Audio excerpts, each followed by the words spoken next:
At some point after a certain birthday, someone planted a quiet idea in your mind that after 60, intimacy is over. That touch is no longer appropriate. That pleasure is for the young, and the rest of us should gracefully fade. You didn't question it. Most don't. You began dressing for comfort instead of confidence. You laughed at the idea of desire. You let doctors talk about your blood pressure and bones, but never your need to feel alive. But deep down, something didn't feel right. There was still a part of you, not loud, not pushy, but whispering, "I'm still here." I'm Dr. James, and for decades I've worked with older adults who thought they were doing everything right. Taking meds, eating well, even exercising. But still, they felt disconnected. It's not broken, just faded. And when I asked them one simple question, when was the last time you felt true physical aliveness, the room would go quiet. Not from shame, but from a memory they had buried under layers of loss, misunderstanding, and silence.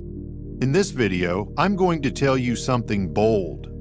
That physical pleasure isn't a luxury after 60. It's medicine.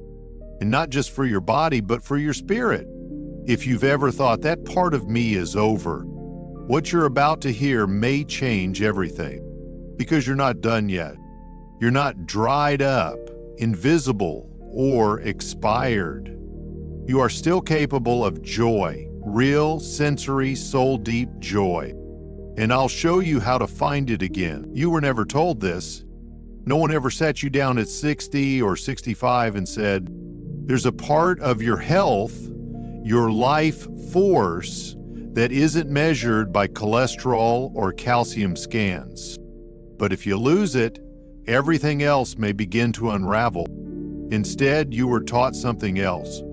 You were told that desire has an expiration date, that the body is only worth loving when it's firm and fast and young, that pleasure becomes irrelevant past retirement, and that if you still feel longing after 60, 70, or 80, well, you're just being ridiculous. So you quietly let it go. Maybe not all at once. Maybe it happens slowly. A small retreat here, a shrinking comfort zone there, a gentle withdrawal from your own body. Touch became occasional. Intimacy became distant, and pleasure became something you told yourself you didn't need anymore. After all, there were more important things to focus on now, right? Blood pressure, bone density, medications, grandkids, groceries. And yet, somewhere beneath all that, there was still a feeling, a flicker, a hunger. Not for sex necessarily, but for aliveness. Vision for that subtle pulse of warmth in your chest, for that spark of curiosity in your fingertips, for that tingle down your spine when life rushes through you. But no one told you that giving up on physical pleasure would quietly, methodically shut down entire systems in your body. And they didn't tell you what science now confirms. When you disconnect from touch, from intimacy, from pleasure, whether alone or with a partner, your body begins to change in ways you can't always feel at first. Its circulation slows, blood vessels stiffen, hormonal signals weaken, neural pathways associated with memory and reward start to go dim. Stress chemicals, like cortisol, build up, silently undermining your mood, your heart, your immune system. Sleep gets lighter, energy fades, joy flattens into routine, and gradually, even your sense of identity begins to erode. Not because you've aged, but because something vital has been neglected. You see, most people think the body just shuts down naturally with age. But what I've seen again and again is this. The body doesn't shut down because it's old. It shuts down because we stop sending it messages that it's still alive. And one of the most powerful messages you can send is this: I still feel, I still matter, I am still here. Touch is not a luxury. It's not just about pleasure or performance. It's a biological signal, one that tells your brain, your nervous system, your hormones, and your entire cellular network that you are still participating in life. And the moment you stop sending that signal, your body listens, your brain listens, and slowly, like a town where the lights go out one by one, your systems begin to dim. I've met men who ran marathons in their 60s, only to feel hollow at 70. Women who stayed sharp as a tack through their 80s, but slowly lost their glow, their warmth, their connection. And when I asked what changed, they didn't say arthritis or blood sugar. They said, I stopped being touched, or I stopped touching myself. Not out of shame, not even out of pain, but because no one told them it was necessary, that it was allowed, that it was healthy. And that is the cruelest thing we've done to our elders. We made them believe that pleasure was something to let go of, when in truth, it is one of the last sacred tools for staying alive. Not just alive in the biological sense, but alive in the soul. So if you've ever felt a little more tired than you used to, if you've noticed your energy thinning, your interest dimming, your spark getting quieter, it might not be your age.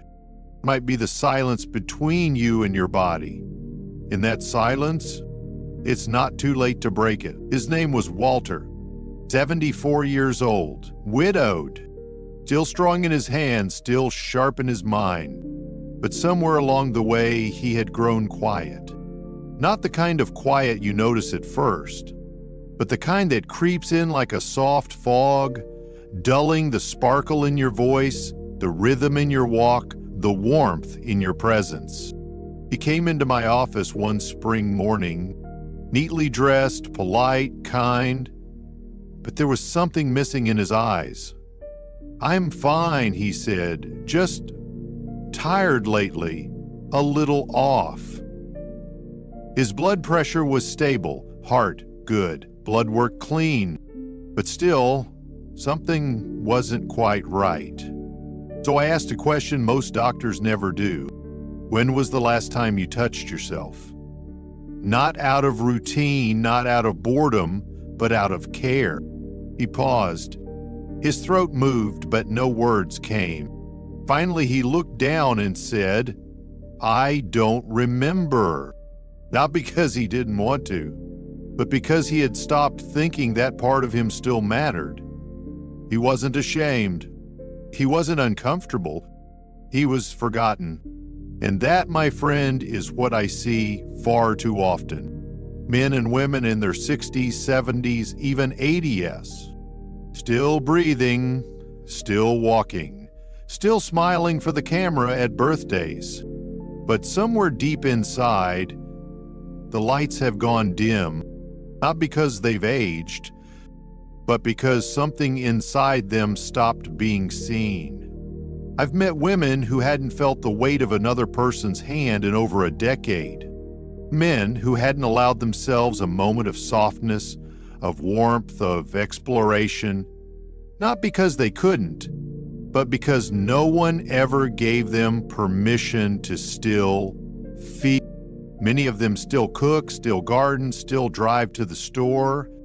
But when I ask, when was the last time you felt lit up from the inside? They stare at me as if I've asked something from a different lifetime. And yet, almost every time, when we begin talking about the body, about reconnection, about pleasure without shame or performance, something cracks open. It's subtle at first, a shift in posture, a tear that wells up when they weren't expecting it, a sudden laugh that says, "Oh my God, I forgot I could feel like this." You see, behind the silence of aging, there are stories. Stories of women who once danced barefoot in a kitchen when no one was watching. Of men who once felt their heart race from the simple act of holding hands in a dark movie theater. Of couples who once explored each other like uncharted territory, and of individuals who learned to explore themselves when life got quiet. But as time passed, the world around them stopped asking. Children grew up, partners passed away, bodies changed. And society whispered, that chapter's over. But what if it's not? What if you're not the only one who has ever lain awake at night, not sad, but numb? What if you're not the only one who's forgotten the sound of your own breath when touched with care? What if your body hasn't failed you? It's just been waiting. It's waiting for you to come back, to remember, to ask, to try again. Because you are not alone. There are thousands, millions, just like you. People who are realizing that the story of intimacy does not end when hair turns gray. It evolves. It deepens. It becomes quieter, but no less sacred.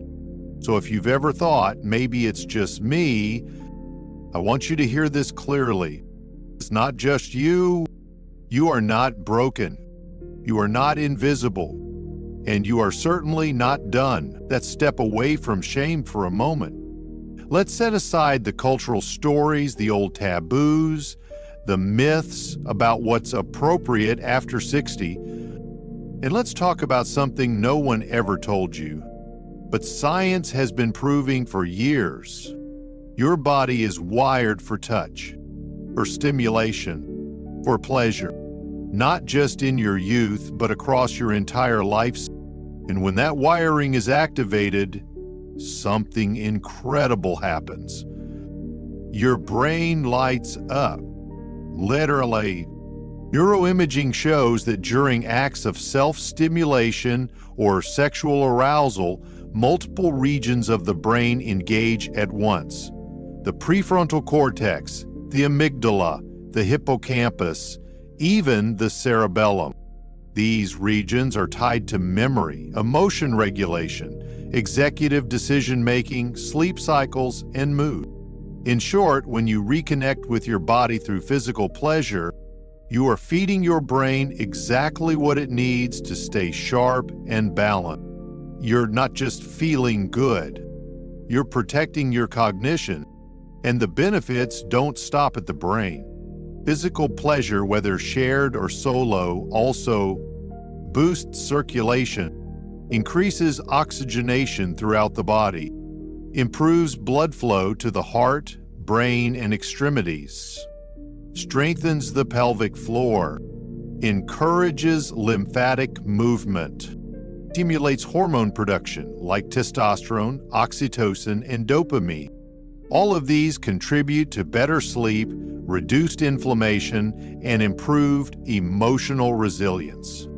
But perhaps the most powerful evidence comes from a landmark study conducted at Harvard. The researchers followed thousands of men over several years, analyzing the relationship between ejaculation frequency and health outcomes. What they discovered was stunning. Men who ejaculated around 21 times per month had a 33% lower risk of developing prostate cancer compared to those with lower frequency. Why? Because ejaculation helps clear out the prostate. It flushes stagnant fluids. It promotes detoxification, and it keeps the organ active, nourished, and less vulnerable to inflammation. This is not theory. This is biology. Now let's pause for a moment, because I know what you might be thinking. I'm not in my 20s anymore. Things don't work the way they used to.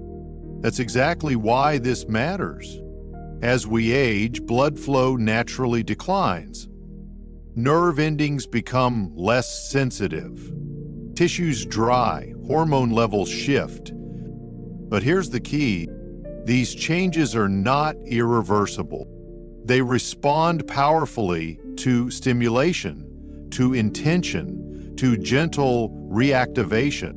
Pleasure becomes less about friction and more about presence, less about speed and more about connection. It's a new kind of intimacy, one that honors your body as it is right now, without performance or pressure. And here's something else science has uncovered. Physical pleasure also plays a role in emotional restoration. It lowers cortisol, the primary stress hormone. It boosts serotonin, the mood stabilizer. And it increases oxytocin, the bonding hormone that helps you feel emotionally safe and connected even when you're alone. That's why so many of my patients, after gently reintroducing self-tict into their lives, don't just feel better physically. They start sleeping deeper, smiling more, reconnecting with friends, walking with more confidence, and even making better choices around food, movement, and boundaries. Because when your body feels seen, it starts giving back. And this isn't just for men. Women, too, experience profound biological and emotional benefits through regular, intentional self-pleasure, especially as estrogen declines and vaginal tissues become more delicate.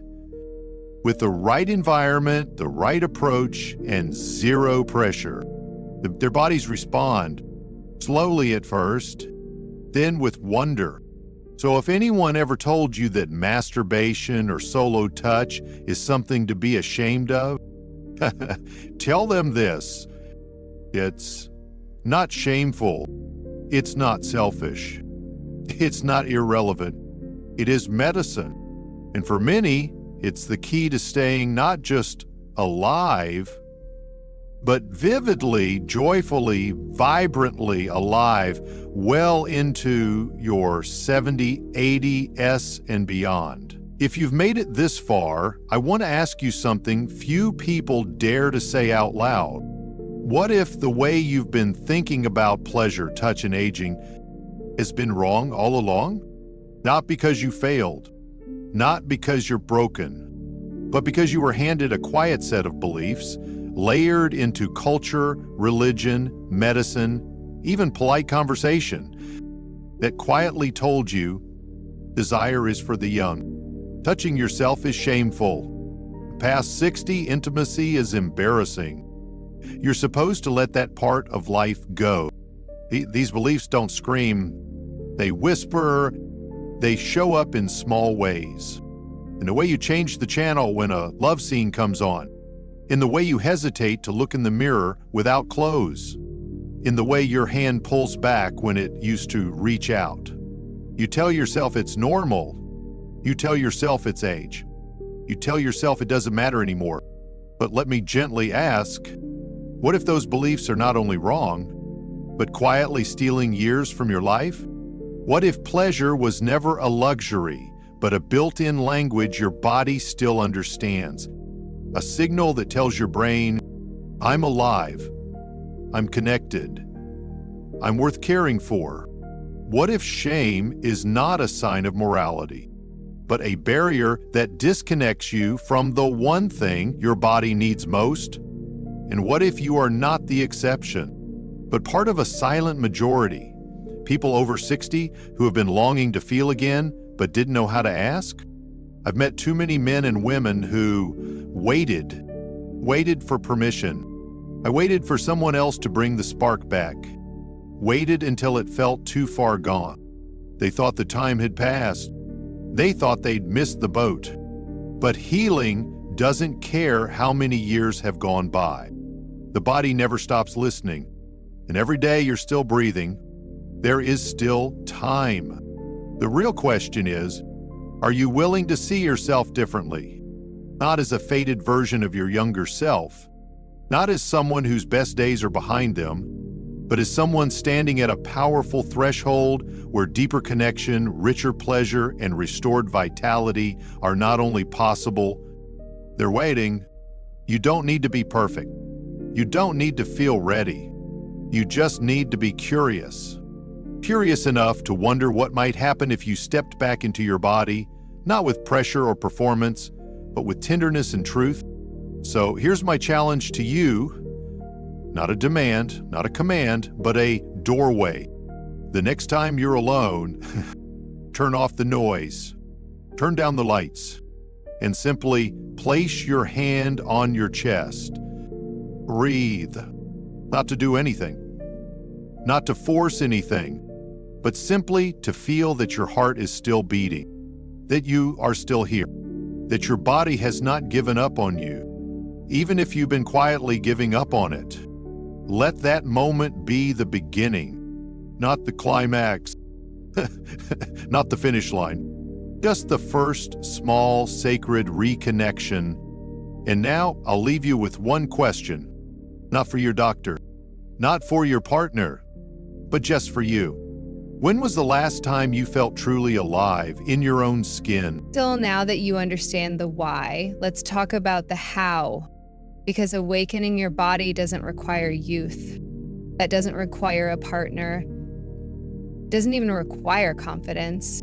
All it needs is your willingness to begin. I call it the restoration method, not because it's a technique for performance or pressure, but because it's a practice of returning to your senses, to your body, to the quiet rhythm of self-respect and aliveness. This is not about chasing the past. It's about reclaiming what never should have been lost. Here's how it works. Start by creating space, not just physical space, but emotional safety. Pick a time when you won't be interrupted. Turn off the television, silence the phone, dim the lights, light a candle if you'd like. Let your body know this is not another rushed day. This is your time. Wear something soft or nothing at all. Lie down or sit comfortably. No stiff postures. Let your spine feel supported. Let your breath settle. At this simple act of preparing the space, it sends a powerful message. You matter, your body matters. Now begin with presence. Before you reach for any specific touch, simply place your hands gently on your chest or belly. Feel your breath moving in and out. Let your shoulders drop. Let your jaw relax. Your mind wanders, let it. This is not a test. It's a reunion. Next, explore without agenda. Gently move your hands to places you may not have touched in years. Your neck, your inner thighs, your lower abdomen, your shoulders, your hips.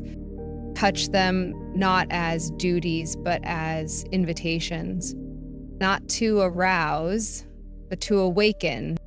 Notice what feels dull, what feels what surprises you. Your body will respond, sometimes slowly, sometimes with a flicker, sometimes with nothing at all at first. That's okay. Stay with it. Reawakening takes time. If arousal begins to stir, welcome it. You don't have to chase it. You don't have to climax. You're not here to prove anything. Instead, explore what it feels like to stay present with sensation. Not fast, not forced, just curious. You may choose to continue with more intimate stimulation. You may choose to pause. Either is sacred. This is about reclaiming agency, learning to say yes to your own body at your own pace without shame or guilt. And when you're done, don't just roll over. Lie there for a moment, hand on heart, breathe deeply. Thank yourself, not for doing something sexual, but for doing something profoundly human, for choosing reconnection, for choosing curiosity, for choosing to show up for yourself. This is not a one-time miracle. It's a practice, a rhythm, a gift you give your body again and again. Now, I know starting can still feel intimidating. So let me offer you something simple, something gentle. A 3-day reconnection challenge each evening for just 5 minutes. Consider lie somewhere quiet. Place your hand on your chest. Breathe. No expectations. No touch required. Just presence. Then, on day 2 or 3, if you feel safe, place your hand on your belly, on your thighs, on the edge of your ribs, anywhere your body has been forgotten, and simply listen. This is not about doing. It's about being. What might shift inside you if you gave yourself this space, not for performance, but for peace? What might soften? What might reawaken? You don't need to post about it. You don't need to share it with anyone. But if it helps you even a little, I invite you to return to this practice regularly, twice a week, on Sunday mornings, after a long walk, whenever the world gets noisy and your body starts to disappear again. This is your anchor. This is your invitation back to yourself. Not because you're broken, but because your body is still listening, still waiting, still ready to be met with care. And if you ever forget where to start, come back to this. Touch yourself like someone you love. Well, here we are. Not at the end, but standing at a beginning that most people never knew they were allowed to have. A beginning that doesn't ask for a younger body, a perfect moment, or anyone's permission.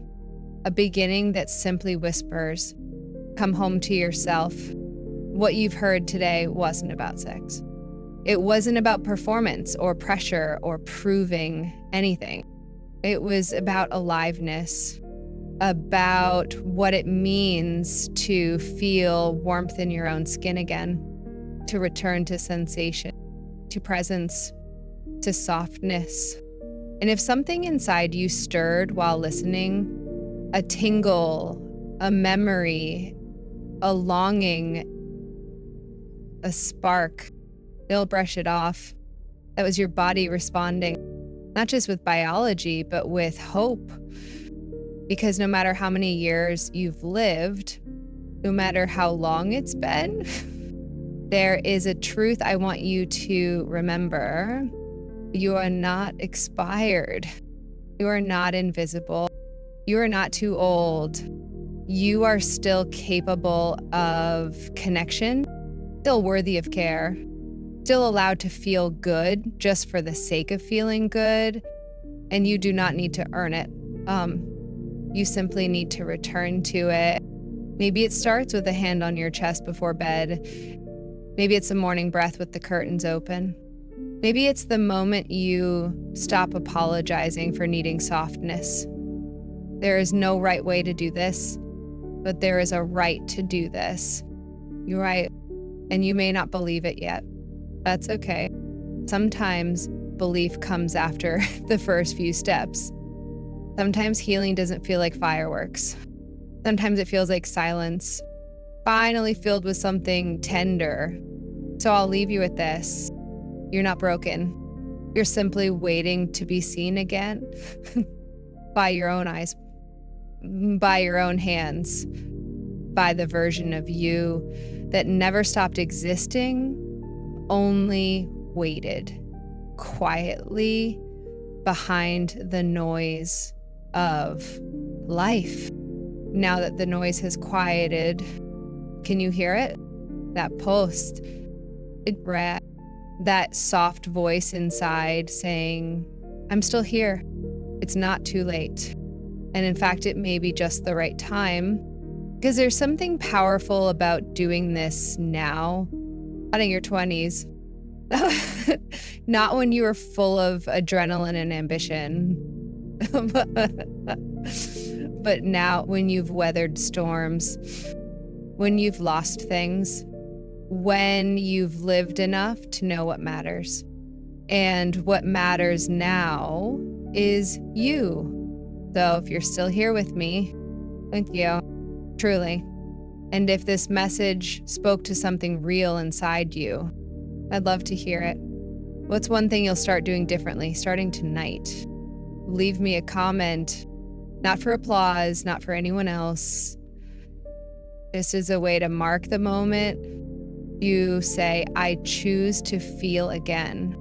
And if this helped you, if it made you breathe a little deeper or feel a little more human, consider sharing it with someone else who might need to remember too, because healing doesn't always begin with medicine. Sometimes it begins with remembering that we still deserve to be touched, even if the hands doing the touching are our own.